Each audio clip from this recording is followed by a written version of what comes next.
Recoil podcast. Where are we? Is it number 35?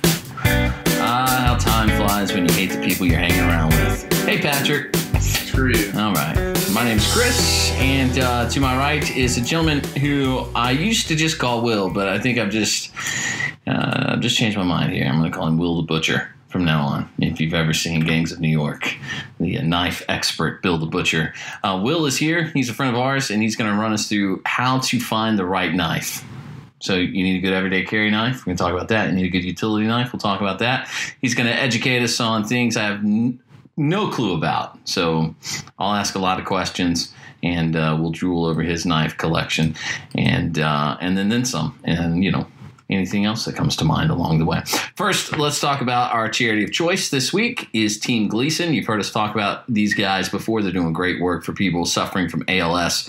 Team Gleason helps to provide individuals with neuromuscular disease or injuries with leading-edge technology, equipment, and services. Right now, they're in a rush to collect $10 donations from about 1,370 people. So if you don't type with your eyes, please donate $10 so others can. Visit teamgleason.org. You can get more information on how you can help raise public awareness about ALS by providing and documenting extraordinary life adventures for individuals with muscular diseases and injuries at teamgleason.org. Okay. Also, if you haven't seen it, there's a great documentary out there called Gleason. It's free on Amazon Prime. I don't know if it's on Netflix because I don't have Netflix, but I watched it on Amazon Prime. That's how I found out about these guys. It's a tearjerker. So teamgleason.org. Just $10. $10 help change a life for the good and forever. Okay. Will is to our right. Will is in the retail business. I'll say that. And that's kind of how we came across each other. We're going to show him the same respect we give ourselves. We won't talk exactly about where you work, Will, because then we can make fun of people a lot easier. Sweet. All right. And Will is a knife guy. And so to my right, as I talk now, I'm going to turn the video camera on here, and you can see the video. We'll put some teasers up at our Instagram page and then on Facebook.com/Felt Show as well. There's at least a dozen knives splayed out across the table. Is that what you say when you talk knives, right? Splayed? Yes. All right. And we'll get into exactly what these are and exactly what they do. But first, as with everybody, we're going to play one question 5 times. You ready for this, Will? Patty sent you the questions, right? Yep. Okay. All right. Here we go. Will, what is the one gun you think everyone should own? I feel very uncomfortable answering this question in front of you guys, but some variant of 1911. Any 1911? Some variant of 1911. And do you like the 1911 simply for its style, functionality, caliber? What is it? I like the caliber. I like the fact that it is a hard system to learn how to shoot. It is a system that everything kind of picked away from, and the progression of firearms and the kind of wouldn't exist without the 1911. So in my eyes, as a traditionalist in many things, if you learn that system and you're proficient in shooting that system, then you're generally going to be pretty good when you get to a Glock. Okay, that's it. First person ever answer 1911 on the show, by the way. Yeah, that's true. Good for you, Will, standing out from the crowd. Sweet. All right, any 1911, huh? Oh, all right, well, good luck, Taurus fans. What's the one book you think everybody should read? The Tao of Jeet Kune Do by Bruce Lee. Really? Really. Racist, but okay. Sticking with your people. What do you mean, your people? Well, you know exactly what I mean. Oh, yeah. What's the takeaway from the book I can't pronounce by Bruce Lee? So Jeet Kune Do is the fighting system that Bruce Lee invented, which is generally cited as the birth of mixed martial arts. So everyone that likes UFC, everybody that's into that kind of thing, none of that would exist without Jeet Kune Do. Jeet Kune Do means the intercepting fist, or the art of the intercepting fist. And in that book, as Bruce Lee is a student of philosophy as far as where he went to school, or what he went to school for. So you're going to learn some regurgitated philosophy, and you're also going to learn some pretty effective fighting techniques and tips and tricks that can help you with your life. So it's a great book. Is he more about fighting techniques? Does he get into the whole, it's a mental state that you have to be, more passive than everybody else? Does he teach like the mental discipline? A lot of, when you go to a lot of shooting classes, a lot of what they get into is you're now at a higher level of responsibility here because you're carrying a gun around. You got to, don't get involved. If you cannot get involved, just walk away from it. Is he that kind of guy, or is he a teacher of, I think that he taught that, but if you know the history of how he acted in his life, people would challenge him on the street and he'd fight them. So I would not say he was a pacifist at all, but sure. Like one of the most famous things that you would learn from the philosophy of Bruce Lee is be like water, adapt to your scenario. Mm-hmm. And I was about to ask if that came from the book. Yeah, that principle is from the book. I've seen that quote floating around forever. In fact, Travis Haley teaches that in his class. Yeah. Well, you would know if you were going to go with me in August. You're right. I would. Except I've already been, so I did hear it once. I mean, I was there too, so now I'll hear it twice. Did you forget it? Did you forget my .88, Mr. .91? And we're done. Back to Will. You guys anyway. Can you tell I'm not happy that Patrick's not going to go to my Travis Haley class in August, Will? Okay. I can tell. Sorry to interrupt, Will. Patrick is so rude sometimes. Okay, so Bruce Lee, amazing man. He was killed on set, right? Much like his son? No. His son was killed on the set of The Crow. He actually, everyone that's a Bruce Lee fan is going to hate me, but he died of a drug overdose in his mistress' house. So that's what happened to BruceLee. What? Yeah, I thought he was like shot on a movie set or something, just like his son. Yeah, I know Brandon was, but I thought there was like a correlation. Well, where have I been? No, that was depicted in one of his movies. And I'm not going to like be totally cliche Chinese and tell you the name of the movie, but I really don't know. But yeah, like he was he depicted that in a movie, and then that happened to his son way after he passed away. But, well, maybe that's where. Okay. Yep. All right. So, what's the one album you think everyone should download? This is the one that's really hard, man. So I'm gonna say the Beatles, the White Album. Even though I'm not an incredible Beatles fan, I think that it is an important record in just the way that nothing was ever done like that before. So sure, it is something that everyone should listen to as a historical document. Well, without the Beatles, we would have never had Oasis, so that's important. That's true. If you're into that sort of thing. I am. What's the one piece of advice you'd give your 18-year-old self? I would probably say stick with martial arts.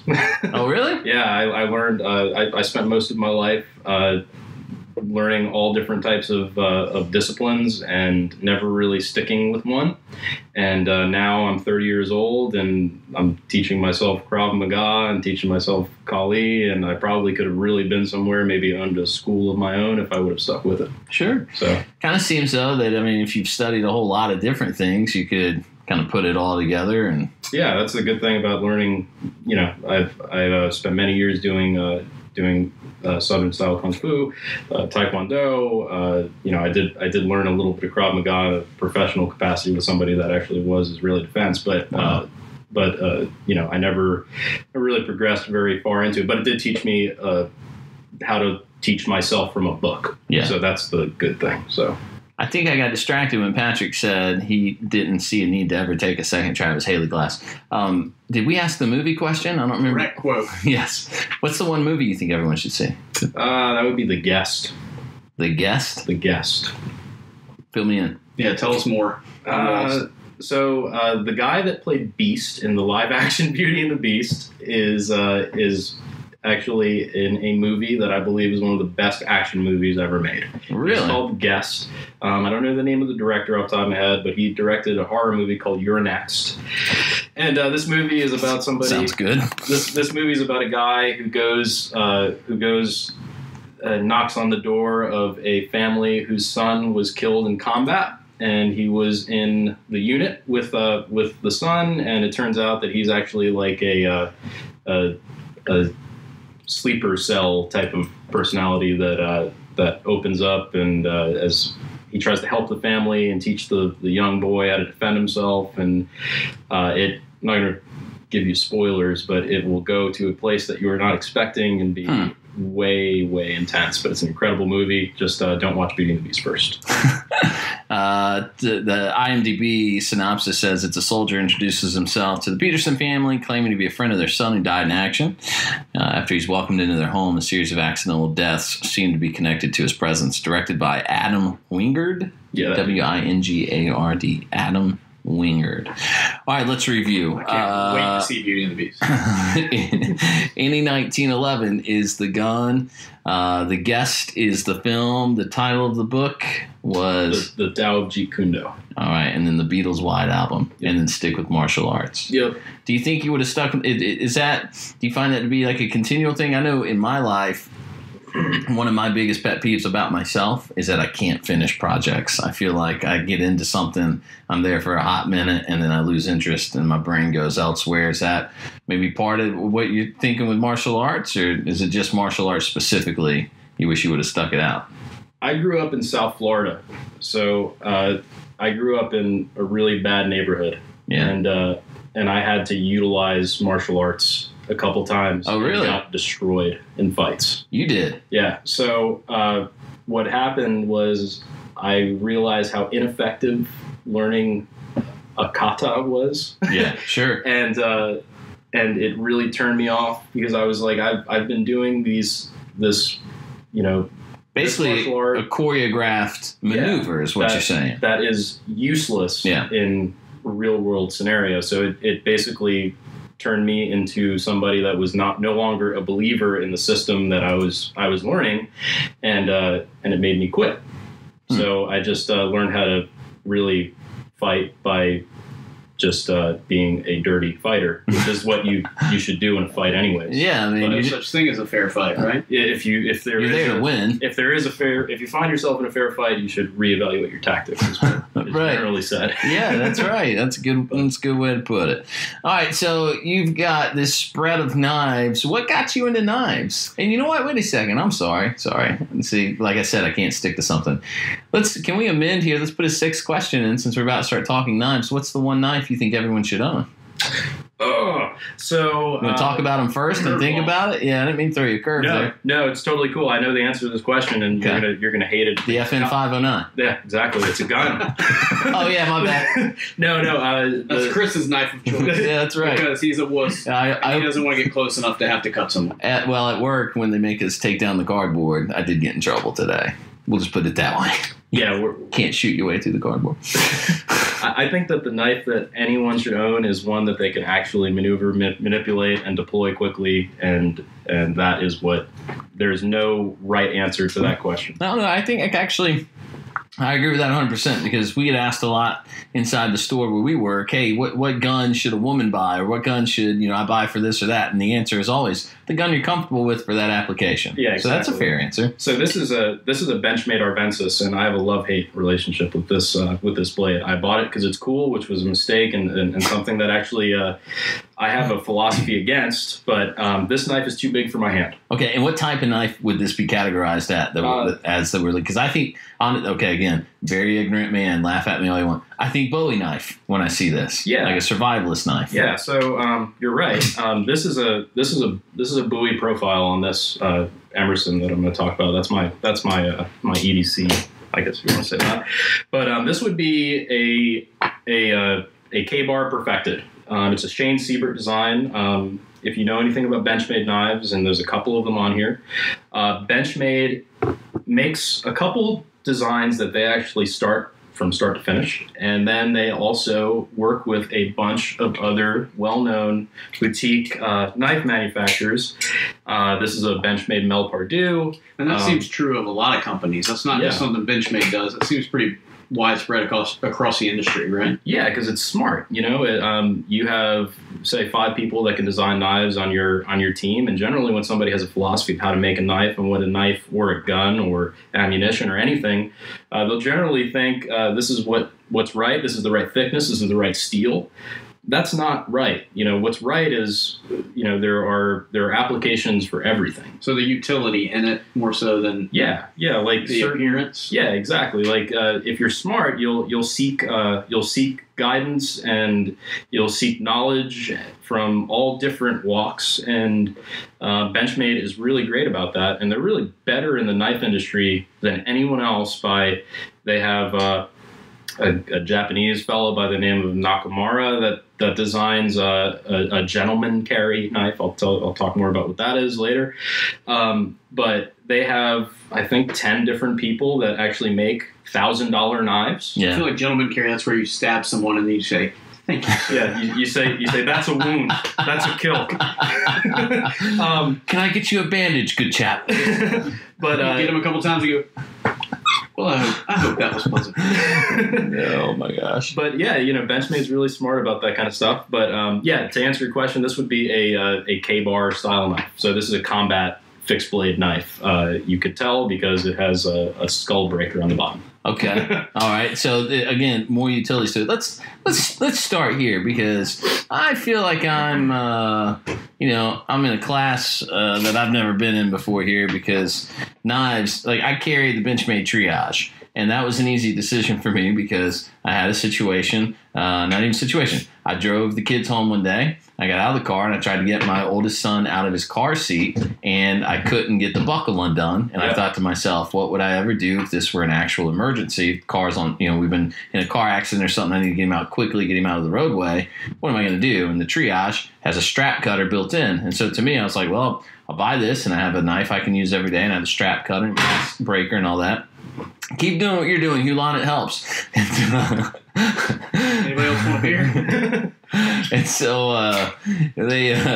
that's kind of where it begins and ends with me. Is I think, okay, what do I need a knife to do? And then I go find one that I might think maybe would do it.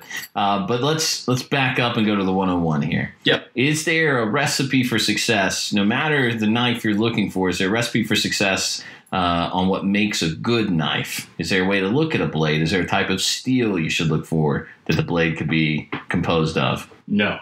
No? Absolutely not, as far as the steel type. Okay. And the reason why is different types of steel will just determine edge retention. It's going to determine how well the blade will do in amphibious environments. These are all just moving down a lane that leads you to, what is my application? What is my need? And at that point, once you ask yourself those questions, you can say, all right, well, am I really going to be in a scenario where I'm going to have the knife submerged in water for 5 days? Most of the time, people will get... Everyone we deal with at work, the answer is yes. Yeah, absolutely. Sure. I'm going frog hunting in Louisiana. Going to be there for 5 days. So I'm going to be totally real with you. I would say that 50%, if I was going to be totally honest, and this is from looking at where I work among many people that appreciate fine cutlery, as we would say. And you know what most $200 knives are used for? Box cutters. Sure. And that is lame. There's no other way to put it. You just called Patrick lame. No, I don't mean that. I mean, it's just that it's a shame. Let me change my. I'll take my infidel and go back to cutting boxes. That's now. Right. So I keep this in my pocket always. And you just pulled out a little multi-tool here. What is this that we're looking at? So this is a Leatherman Wave. Okay. Leatherman Wave includes the sharpest blade that I own. Really? Just straight from the factory. They are super sharp. It is a ridiculously sharp knife. I have a mutt, and it's razor sharp. Yeah, I mean... this looks like a similar design to the mutt. Yeah, it's a lot of people would argue that the Leatherman Wave is really the perfect multi-tool that you can get. But that's the tool that you should use to cut boxes. That's the tool to use to break something if you needed to break into a lock on something or whatever. But tighten a screw. Tighten a screw. I mean, there's legitimate the blade of your $300 knife. Yeah. So I have a rule that I've adopted after ruining a couple knives, and really ruining just means that I had to go through and use a bastard file and fix the edge. Which, if you're into knives, you have to learn how to sharpen knives. I mean, like if you If you don't, you're hurting yourself. This knife that's going to require tools. I don't know what those are. So this knife, for example, is a defensive tool. This is a gun. This is something that you pull out only if you need to survive. And what you're holding, is that pronounced a Karambit or Karambit? This is a Fox Knives Karambit. It is a kind of has a crescent shape to it. Yeah, it's a claw. So if you look at the knife like this is designed for you to grab. This is designed for you to use as impact, as a pressure point device. But the thing about it is, what I'm pointing out here is that this knife has never cut anything before, because I've never had to survive with this knife. I keep this knife and I keep the edge on it. I check on it, but I never cut boxes with it. I never use it to cut paper, because I know it's sharp. It's sharp from the factory, and it will remain sharp until I need to survive. Hopefully I never have to find myself in that position. But a box cutter should be a box cutter, or it should be a utility knife like something like this. It shouldn't be a $300 defensive knife. You're really hurting yourself, because what if you find yourself in a position where you actually have to get out? What if you have to use it to survive? If that's the case, and you dulled it out because you've hit too many staples in a box, then you're in trouble. And frankly, a box cutter costs like $4. Yeah, and if that's really what you're going to use it for, just carry a box cutter. Yeah, and if you want to be a real geek, if you want to be a tactical Ted, you can buy a Gerber box cutter. They exist. Really? You could buy many different tactical box cutters.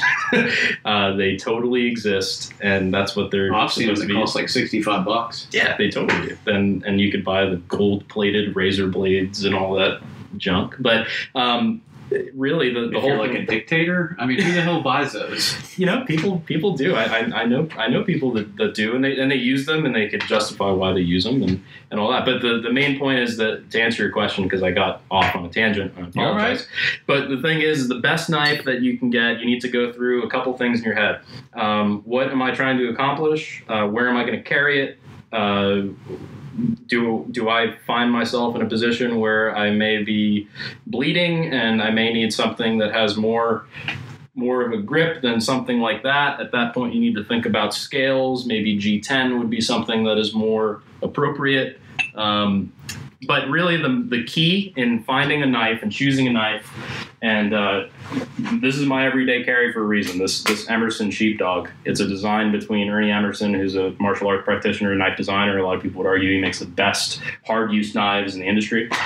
But it's a collaboration between him and Lieutenant Colonel Dave Grossman. You guys probably know who that guy is. He wrote On Killing, On Combat.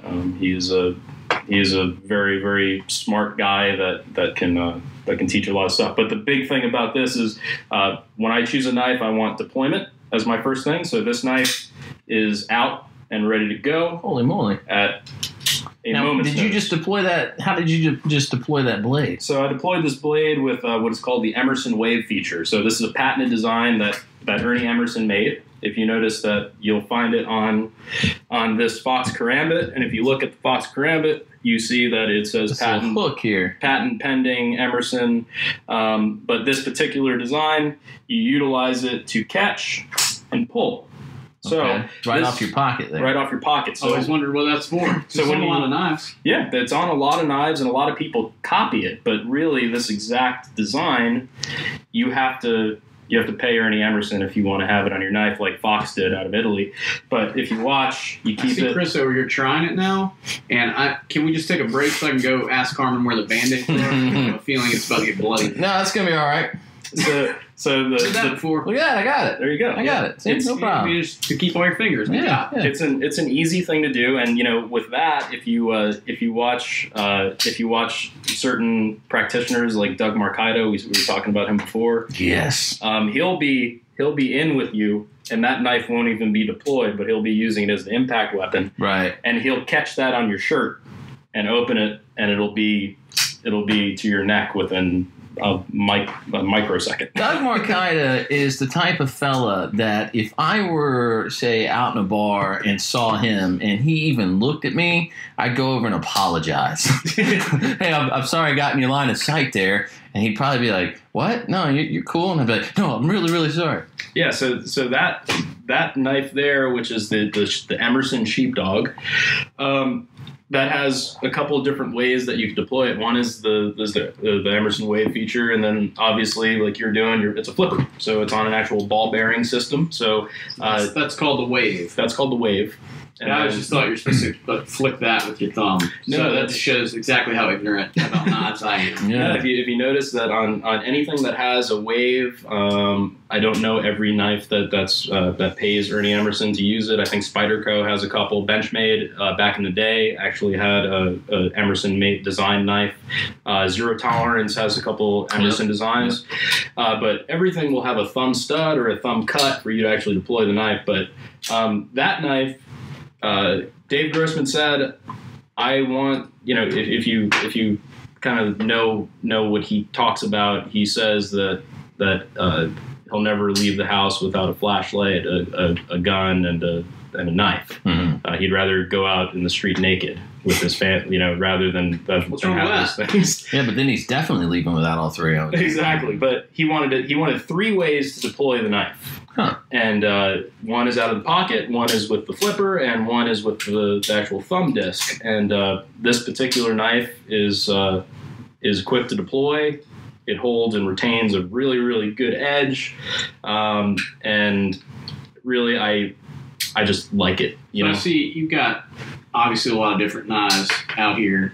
You've got some with what'd you call that? That's a thumb disc. Yep. Okay. This has a thumb hole, obviously. Yep. Some of them have studs. Do you have a personal preference? Do you think one has a better all-around usefulness than the rest? Is that just a personal preference? It's a personal preference, really, more than anything. And there's a method to my madness of what I brought here for you guys.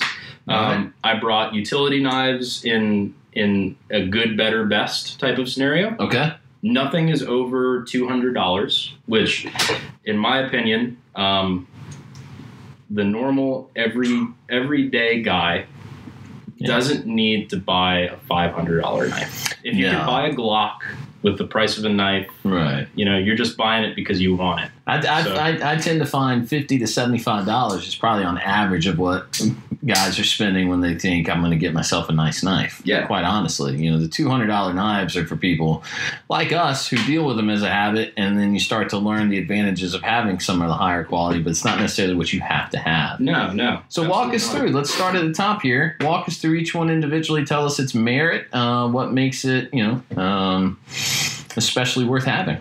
Yeah, cool.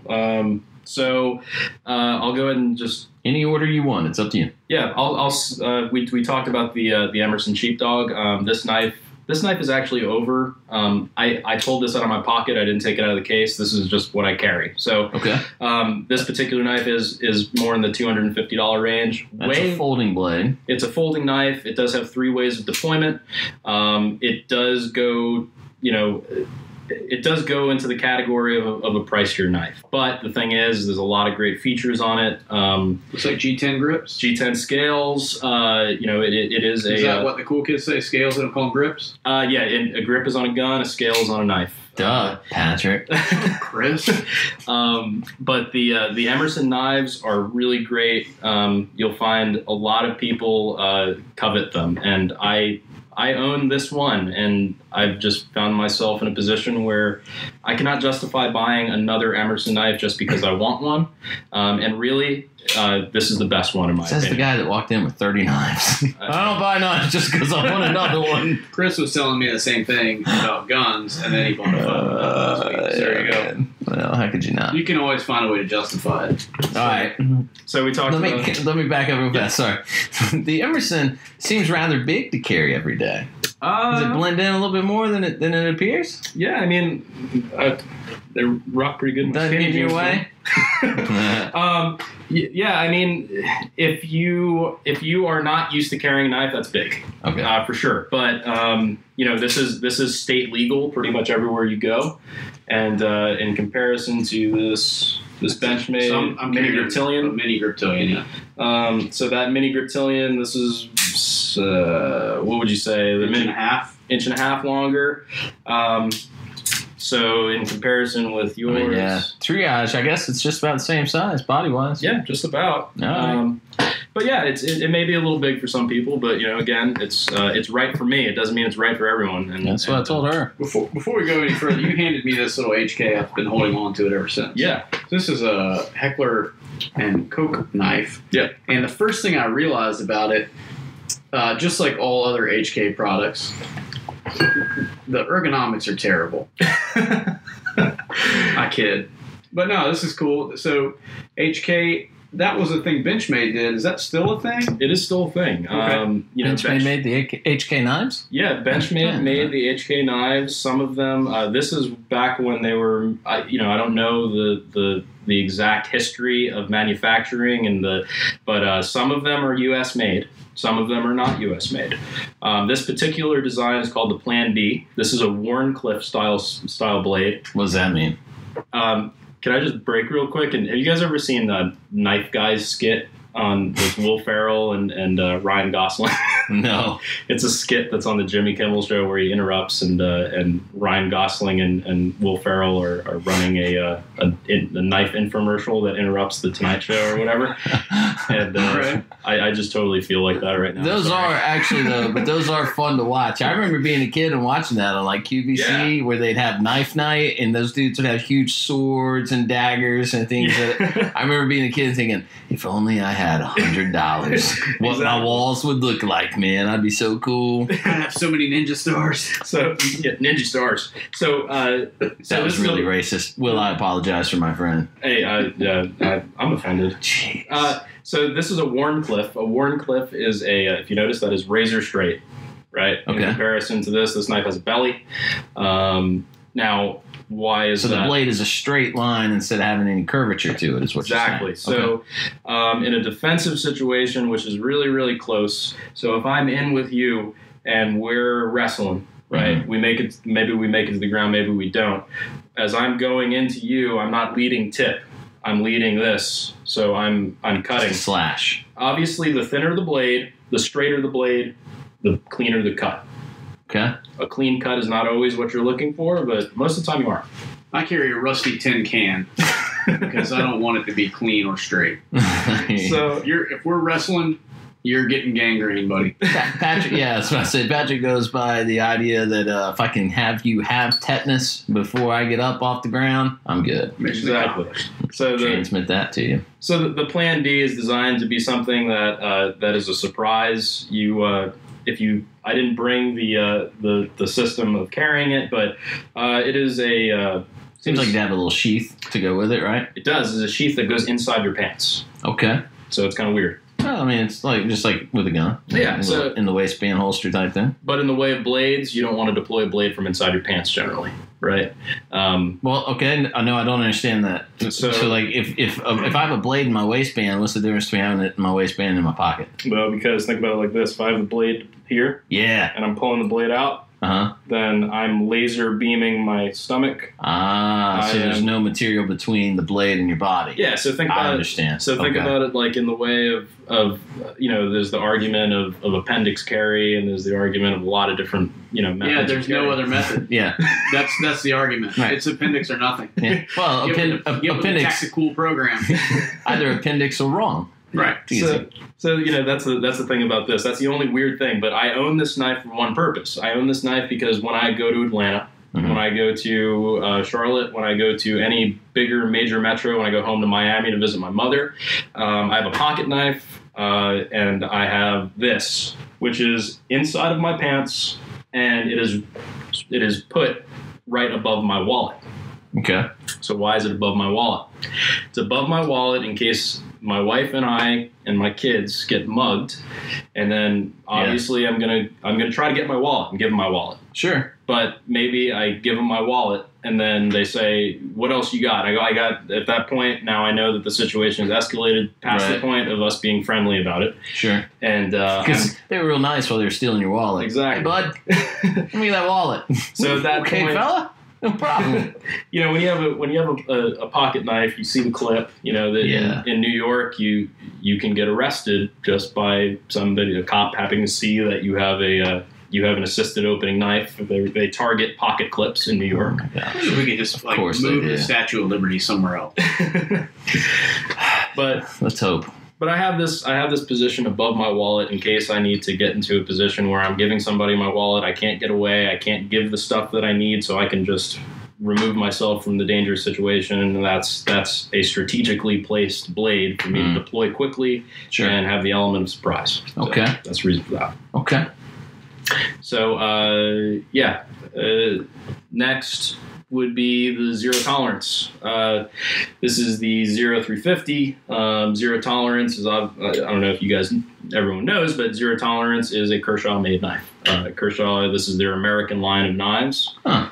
It is a hard-use knife. I will tell you from just the perspective of my wife accidentally putting it through the washer and dryer in the past couple weeks. All I have is just a little bit of... First of all, congratulations on a wife that does your laundry. You're doing it right. Congratulations. Let's slow down for a second.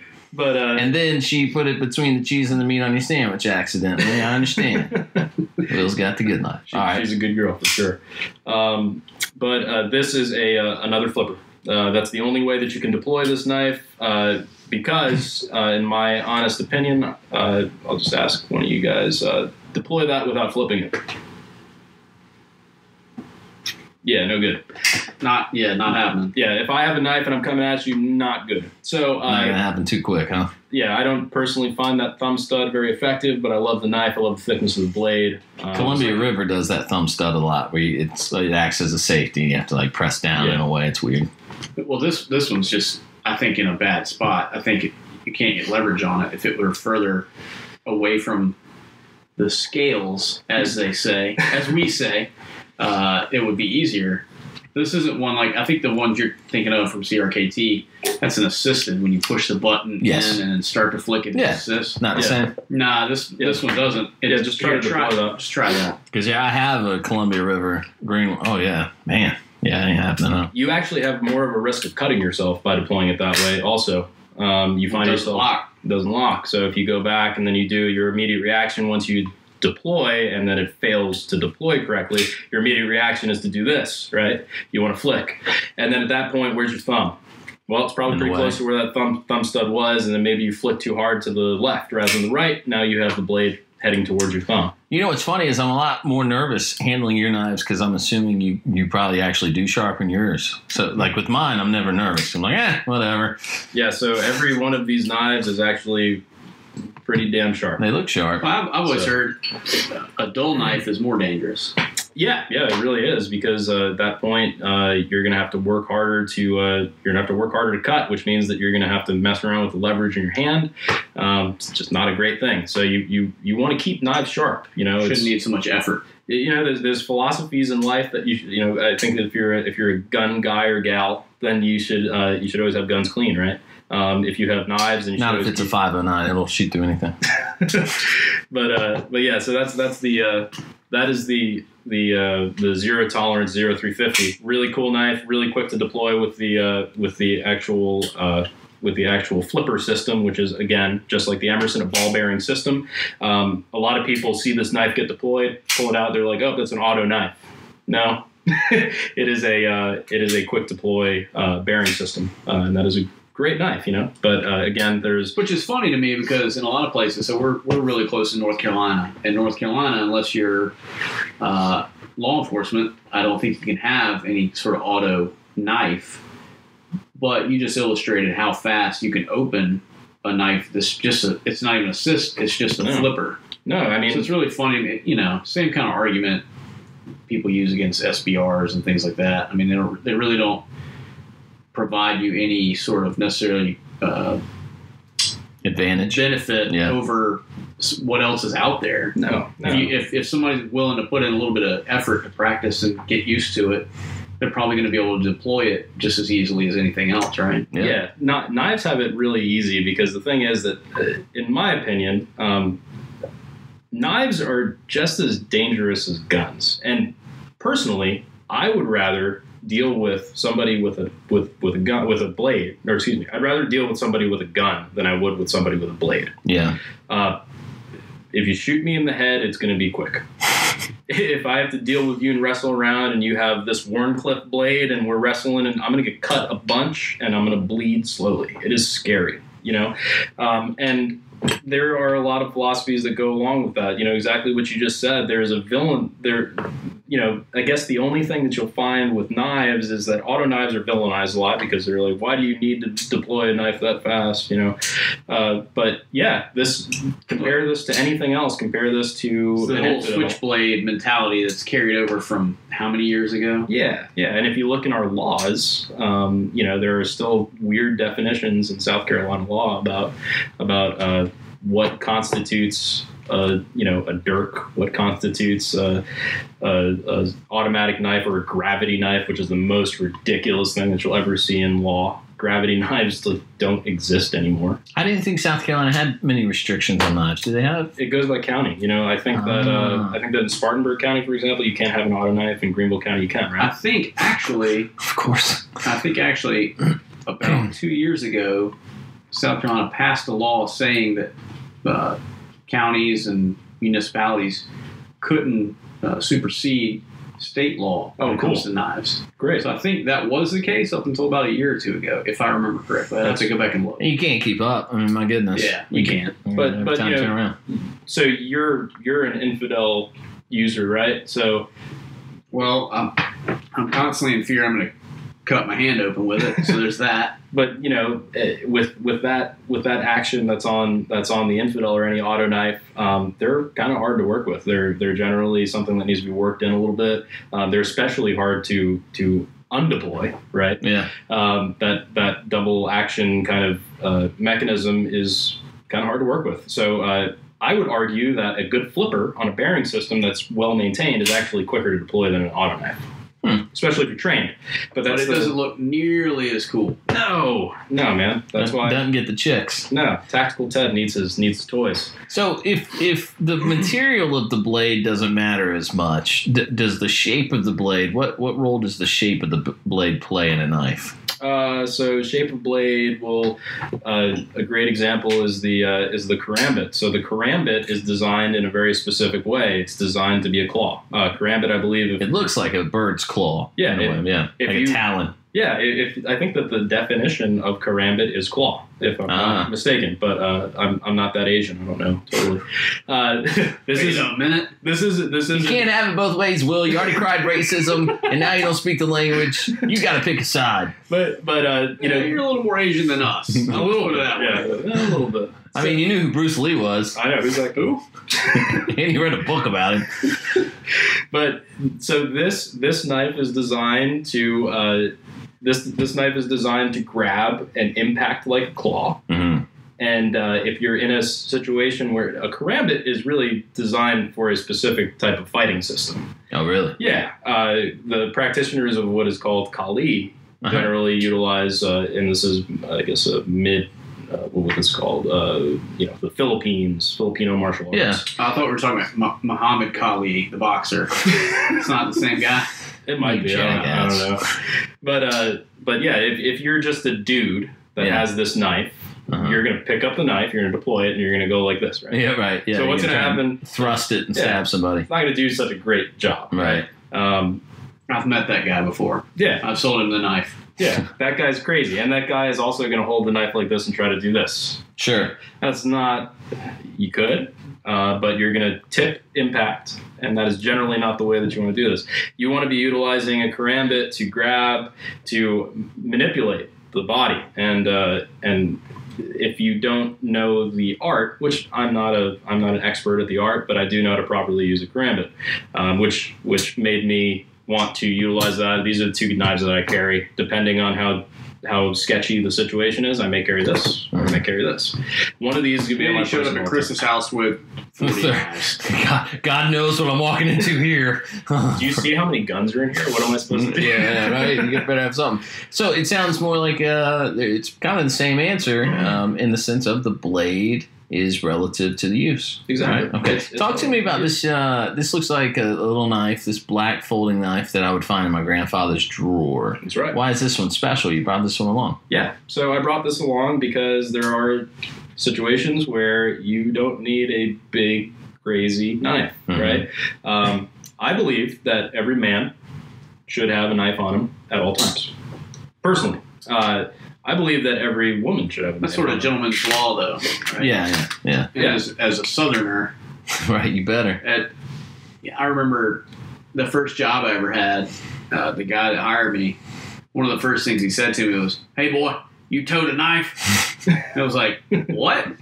And he pulled it off your back? Yes, I do, actually. I'm toting it right here. And it was almost like I think it was like he was trying to figure out, if I had a knife, maybe I was worth keeping around because I had some utility in me, just due to the fact I had a knife in my pocket. Versus if I didn't, I probably was going to be just a complete waste of his time. Yeah. I don't think it's quite that far, but he's a good old boy. Yeah, that's just the thing. But this is we talked about it for a second earlier. I don't know if we were on record talking about it, or if we were just kind of chatting about knives. But I mentioned the gentleman's knife. Yeah, the gentleman's knife is a small knife that you can wear when you get married. Right? You can wear when you're wearing a tuxedo. Something that is small. It's better to have something rather than nothing, But that little knife is an old case knife. But we're not talking necessarily defensive use. We're just talking utility, right? We're talking utility. We're talking about cutting an apple. But I eat those all the time. Why'd you laugh? That wasn't a joke. I dig fruit. But that's the thing, it's like, do you want to deal with that if you don't have anything? It's a knife. You keep a knife. It's not a Kbar, but it's a knife. It'll do work. But that is an example of a gentleman's carry knife, and everyone manufactures some variant of a gentleman carry knife. You can buy one from Benchmade that has. I actually carry if I'm not wearing jeans and a t-shirt, I usually carry a valet from Benchmade. Exactly. It's about the same size as this. Mm-hmm. I kind of put it in that category. It still has a clip on it, so you can still put it in a pocket or on the edge of your pocket, but I generally wear it in my pocket. Yeah, and the valet is an awesome knife.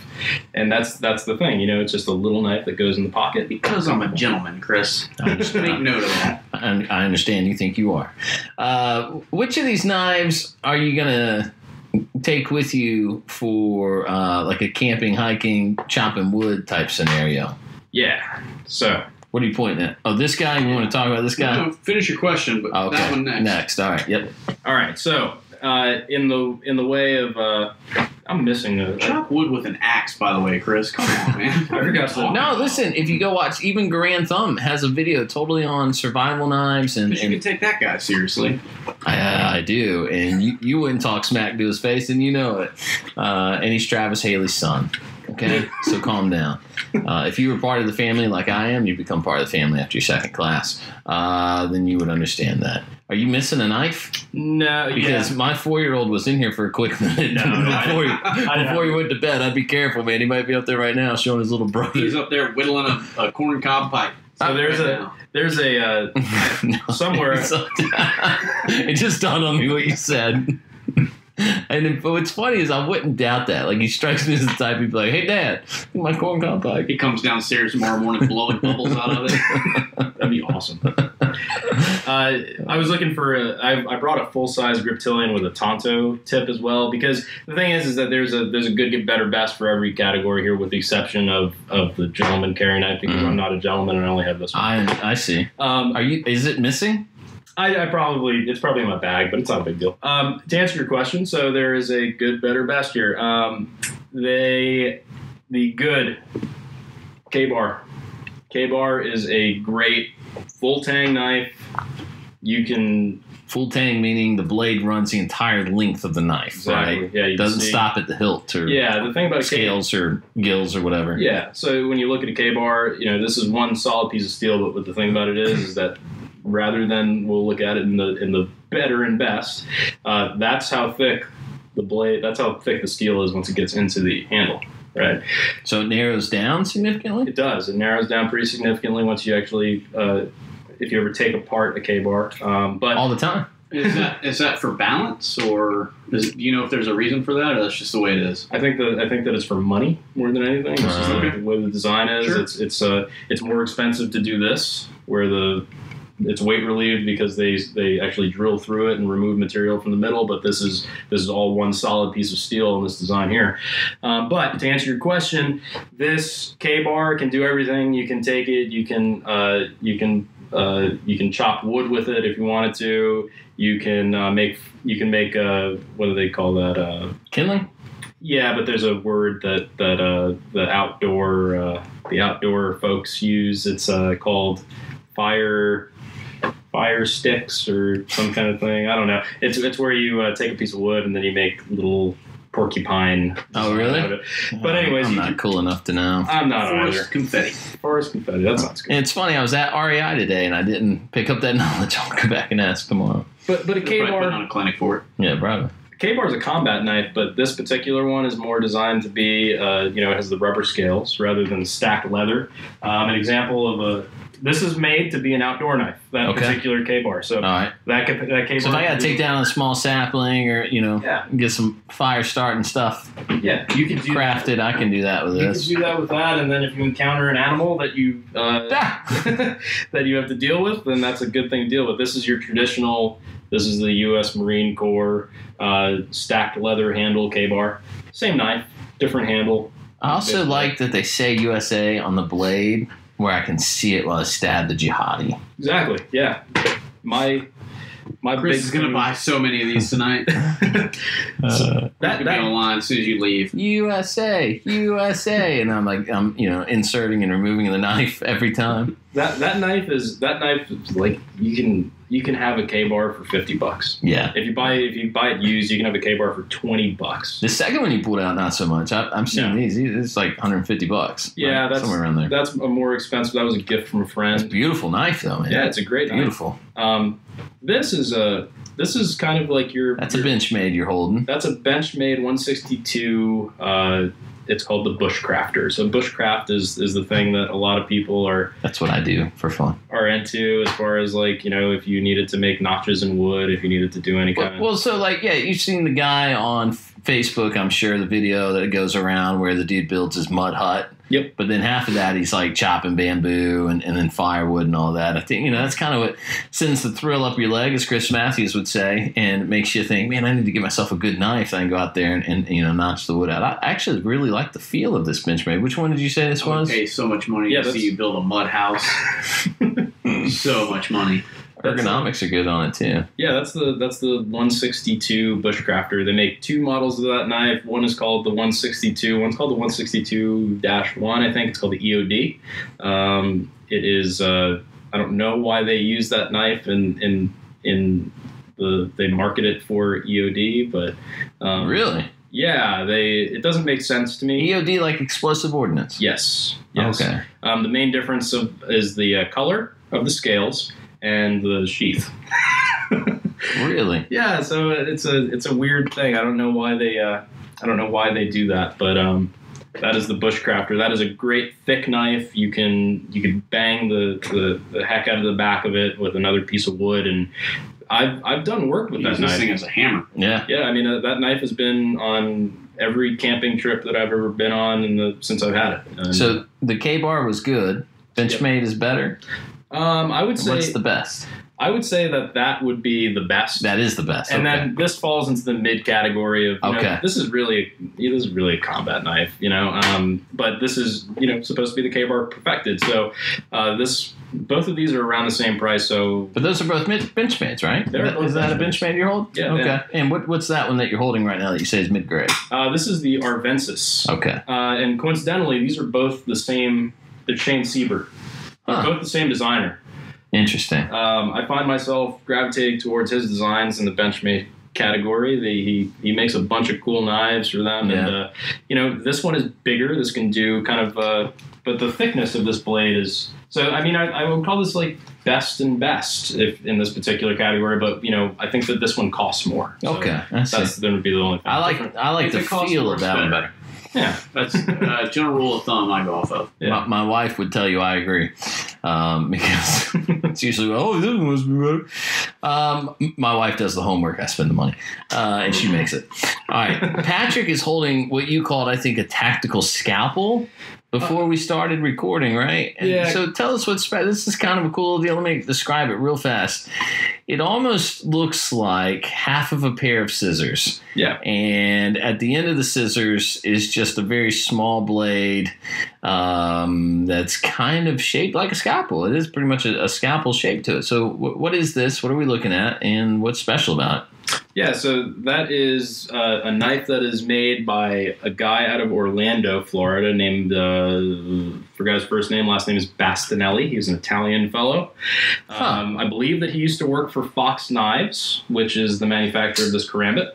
And he is friends with that gentleman that we were talking about, Doug Marcaida. And that particular, is he really? That is a Doug Marcaida design. I feel like the knife world is so much smaller than the gun world. These guys are all sort of intertwined. Kind of is, yeah.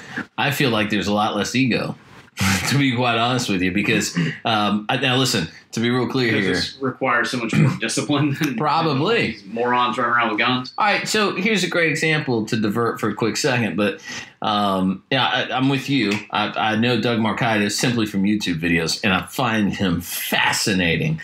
There's a great series out there of he and Instructor Zero, which I'm sure you've probably seen, where Instructor Zero is trying to outdraw Marcaida attack. It's pretty fun to watch. It's amazing. Yeah, and so...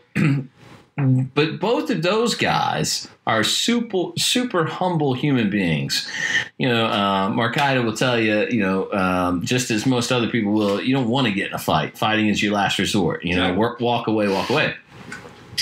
And then I watched a video the other day that I know for a fact, and I hate to name names, but I'm just going to say if you want to look it up, Funker Tactical posted it. And I usually like Funker Tactical. I got nothing against those guys. Yep. But the whole point of the video was that smooth equals fast is BS. And there's two guys sitting at a table in outdoor range, and they start talking about how it's all BS. And the first 2 minutes weren't even relative to the topic at hand, but they start talking about, well, it's BS. Now, here's my problem with that is I don't think those guys, and then they might, I would welcome them to disagree, and I say this totally respectfully, but they didn't understand the concept of smooth is fast. Will, you're a guitar player. I hate to admit it, but Will shows up. He's like, hey, let me play your guitar. And they showed me how to play guitar. So that was kind of humbling. And but here's what I remember about learning guitar for the first time. There was no, let's see how I can explain this where it makes sense. So if you're going to learn a song, really on any instrument, you can usually divide it up into sections. And I don't mean I do mean it like chorus, verse, bridge, chorus, or whatever, right? So let's just say you can divide a song into 3 sections. The best way to do it and then learn the song fluidly and be able to play it as if you speak the language, as it were, is to practice each section slowly. Yep. And then you combine it all, and before you know it, you're playing a song, right? That is an example of smooth is fast, right? You slow down. You do it appropriately. You do it the right way. It's smooth. It becomes fast. But these guys wanted to make a video. It was kind of clickbait, I think, and they wanted to call out this theory that I think is applicable and logical, and I think it's quite valid, but they wanted to give their take on it. But all it is ego and trying to find a way to knock something down that everybody believes in. In the admittedly limited amount of knife videos I've watched ever on YouTube, I haven't really gotten that impression. I guess it's a long way of agreeing that the knife community seems a little bit more intertwined, humble. I won't say it that way, but more apt and open to other people's opinions than I think the gun community is. Just for the sake of all the ego you feel in the gun community constantly. All right. So anyway, back to the matter at hand. A Doug Marcaida knife made by, what did you say his name was? Bastinelli out of Orlando. Okay, so what's the purpose of this surgical scalpel death machine you're holding? So that's exactly so funny thing, my mother bought me this knife. Nice. My mother bought me this knife and talked to Doug Marcaida on the phone because there was apparently a problem with like the order, and she bought this knife directly from his the school that he teaches from out of upstate New York. My mother's a New Yorker, and she called up. Hey, Chris, did your mom ever buy you a shank? No, sir. My mom doesn't love me. I don't even know who she is. But yeah, you know, my mom bought me this knife, and she was like, I talked to that guy, that Doug Marcaida guy. My mom has a thick New York accent. She was like, talk to that. I was like, Mom. Yeah, right. What? But it was just a cool. Tell him I said hey. Yeah, she was like, he's a super super nice guy. He's a really cool guy. And I was like, I believe it. You know. Yeah. But yeah, that's exactly right. This is designed to be. Doug Marcaida said, I used to be a butcher.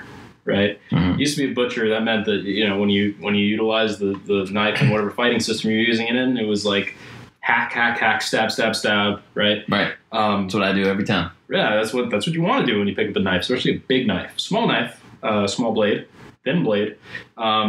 This is a surgical tool. So he said that I want to be, at this stage of my life, I no longer want to be the butcher. I want to be a surgeon. Surgical precision. I want to be able to put the knife where I want to put it, not put the knife where I don't want to put it. But this particular design utilizes some of the great things that you find in the Karambit.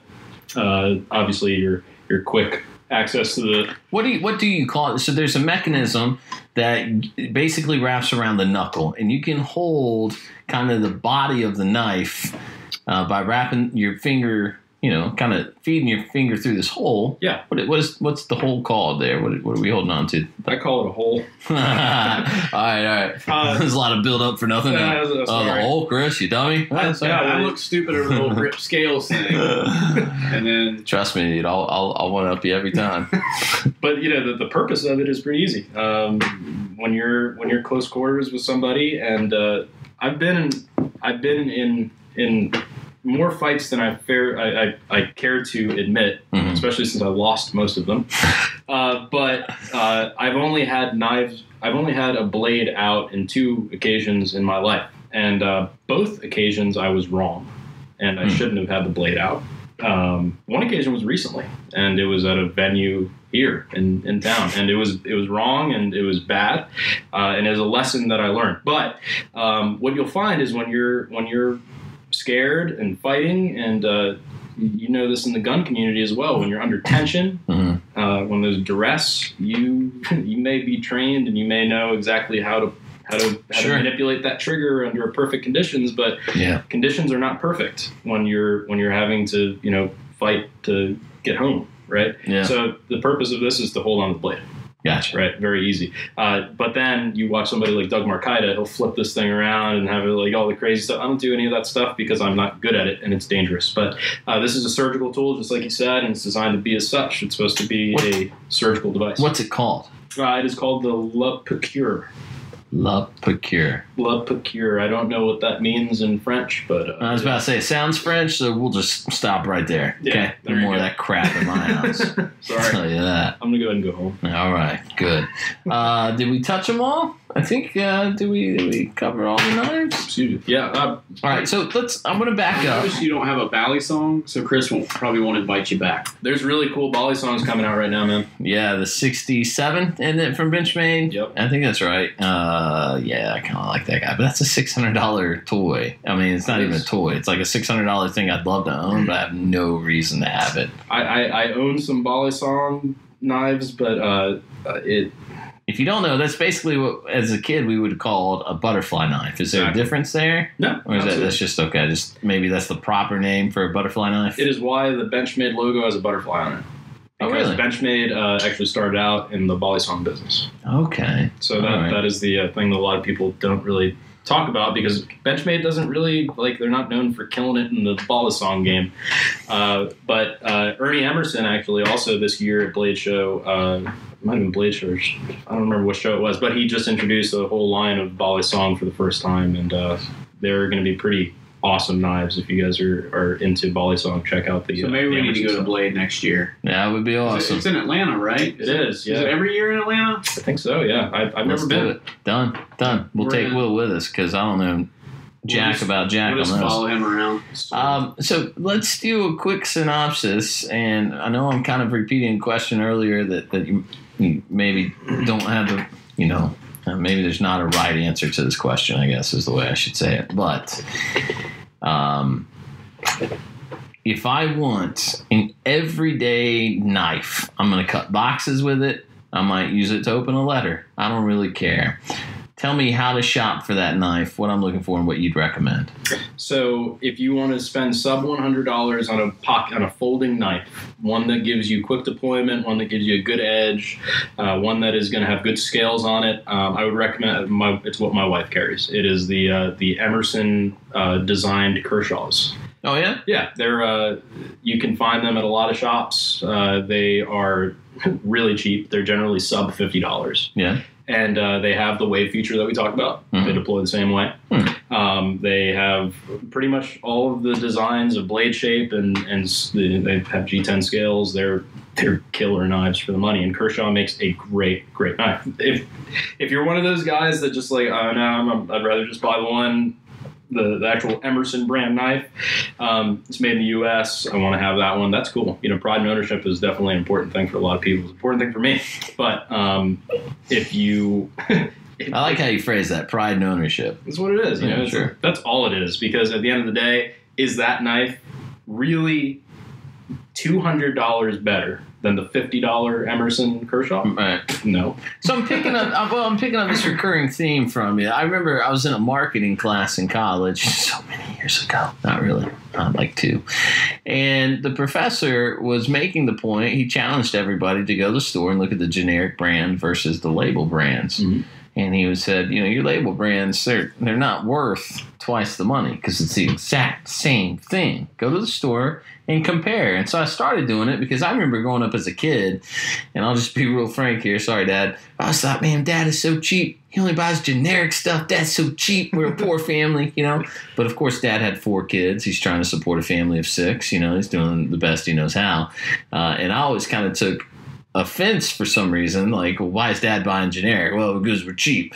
But I was dumb as a kid, and then you grow up and you realize, well, maybe it is the exact same thing. So is that a proper parallel to what you're saying for knives? Like, essentially, if I go to Publix, I can buy a Publix brand orange juice, and I'm basically getting the same thing as the high grade stuff. Yeah, the thing is that really the way to shop for a knife is to go to a store, not the internet. Go to a store. So go to the store, ask to look at a couple knives, put them in your hand, deploy them, ask politely to the person that is working the counter if it's okay if you put them in your pocket to see how it sits in your pocket. Deploy from your pocket, see how long it takes you. If that knife fits your hand well, it fits your budget, and the blade shape is something that pleases you for the use that you're looking to use it for, that's the way to shop for a knife. It's to put it in your hand and see if it fits. Budget-wise, like if we had to pick out like a certain knife under $100, it would be the Emerson Kershaw. If it was $100 and up to $150, it would be the Griptilian by BenchMate, just like Patrick has in his pocket. And then when you get into the $200 and up, I would recommend personally getting into the zero tolerance. There's a lot of different models of the zero tolerance stuff, or an Emerson, because they're great knives. And Ernie Emerson makes a lot of designs that are actually contracted by military. He has the SARC, which is a search and rescue knife. That's what that stands for. He has his own EOD knife that is actually in use. And there are a lot of really, really cool reasons to buy an Emerson knife because they're made really well and they're worth the money. But again, an Emerson knife's not the right knife to buy. If it doesn't fit your hand, you can't deploy it. Have you been into knives your whole life? My whole life. It's been a lifelong passion for you? Yeah, it is actually a thing that my dad is. My dad was a knife guy. Oh, yeah? And is a knife guy to this day. He carries around a Bowie knife in a sling under his jacket in New York City and has since the 70s. And well, I mean, if he was in New York City in the 70s, of course he did. Yeah, absolutely. It's pretty crime-ridden cesspool back in the day. Still kind of is, but yeah, the one that you just picked up, that's actually these scales I made. They're not on there totally yet. What? You can see, but I carved these scales with this knife. Okay, wait. Oh, I see. And I actually have matching scales, matching grips on my 1911 that I also carved. What? Yep. What kind of wood are you using here? That is a Bacote. I said, what kind of wood are you using? You're supposed to say mahogany or oak. Those are the only ones I recognize. It was a what? Bacote. Bacote. Where does that come from? I think Africa. Really? Pretty sure. Yeah. That's amazing. That's an Essie Azula. That was, I forgot to point that out. That's the better. That's the middle. The middle. In the survival scenario, bushcrafting knives. Essie Azula, Essie 1, Essie 3. Those knives are generally, the big ones are like $150. So that one's like $79. Not the scales, obviously. That is pretty sharp. Pretty sharp. And as far as knife blades go, if I'm looking for a blade that retains an edge better than anything else, what am I looking for? S30V. S30V. S30V retains an edge. I would say that not better than anything else, because better than anything else is titanium. Okay. Titanium is super expensive in a blade. It's just unrealistic generally for most people to work with. But S30V is really, really good for retention. Really kind of hard to sharpen. So just kind of think about that. I think that's 154 cm, isn't it? Is that no, no, it's the one you said that's good.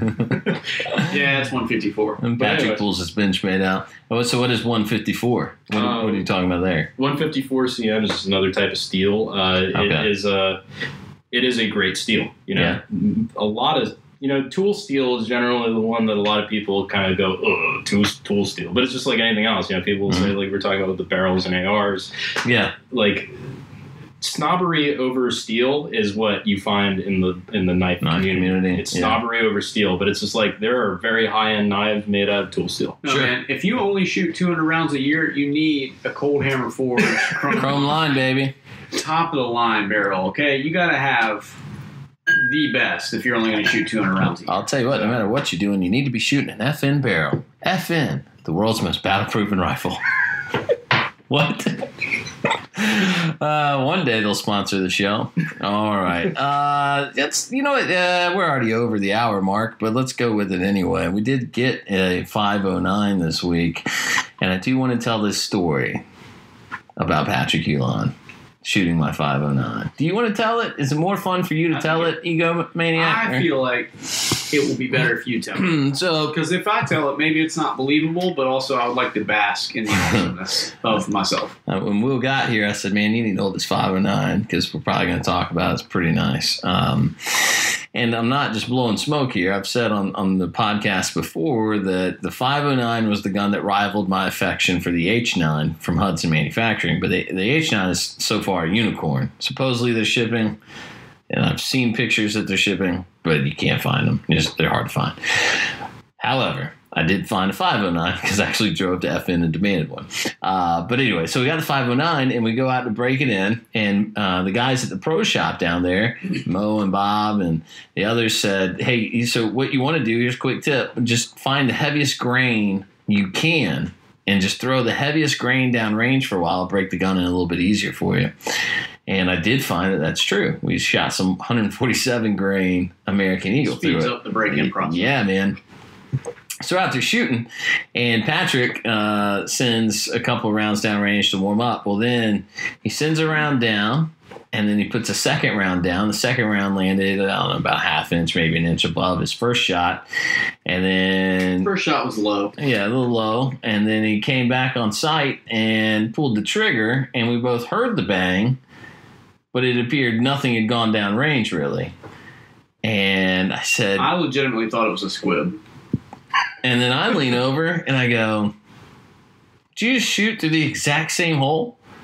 Like, there's, you can clover it. We've all seen clovers. But this was legitimately through the exact same hole. I've never seen anything like it. Never seen anything like it. There may or may not be video proof. There is video proof. And I thought Patrick's reaction was priceless because he kind of leaned over to see like a little bit better. Yeah. And then I was leaning forward and I was like, no way. And then we had to pull the target in. And once we pulled it in, you could see, yeah, absolutely. I'm not ashamed to tell. Slightly larger. To tell the sort of the end of the stories. I actually took the gun completely apart to look down the barrel to make sure it didn't squib. Because the target barely moved.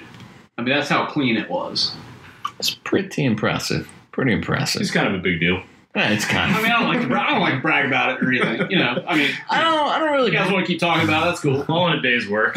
I don't like to brag, but if Chris could keep going on about how amazing I am, I guess I'll be buying a 509. That's the moral of that story. That's pretty awesome, man. I tucked it into my waistband today and walked around with it for a little while just to see if it's going to work as a carry gun. And I actually think it's almost a little bit more comfortable than my 19 I'm carrying around, but just what guys been. Sir. I know. I have an FNS9 and I love it. Super accurate. I think one of the best guns I've ever shot straight out of the box. So yeah. The 509 is a natural progression and improvement over that. Dual recoil spring. When I shot it, I mean, the gun is so flat. I know that term is vastly overused. That's what everybody says about everything now. But the gun does not move in your hand.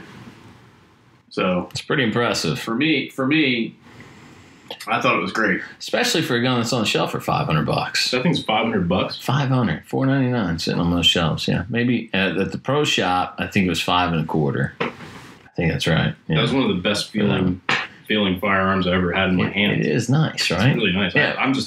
I'm not hip to them. Well, so here's the thing: is I wouldn't have been either, except we went to Atlanta and we went to the NRA show in Atlanta and we walked around and we knew the 509 was going to be there, and so we said we'll check out the 509. We'd love FN and all that. And once I held it, at least I said, yeah, I mean, it's probably going to be the next one because, again, I've said this too many times, but with my Glock 19, I was at a point where the ridges had just become annoying. Like, it was just annoying to hold the Glock 19 that way. And so I was looking finger grooves you're talking about. Yes, I'm sorry. Yeah, the finger grooves, on the front, the little ridges. And I thought, well, I just got to find somebody to stipple this down and just make it a little bit better. But the 509 is like, okay, well, you can spend $250 to have it stippled down and get a micro stippling on it, or you double your cost and get yourself a great new gun and maybe offload your 19 and everybody wins. So anyway, that's the way I did it. All right, did we miss anything? Want to wrap it up? It's late. We got a late start. But it's a good time. Will, you're a good man. You can come back again, right? This will not be the only time. Promise you that. I won't suck the air out of the room next time. I don't think you did. I had a good time.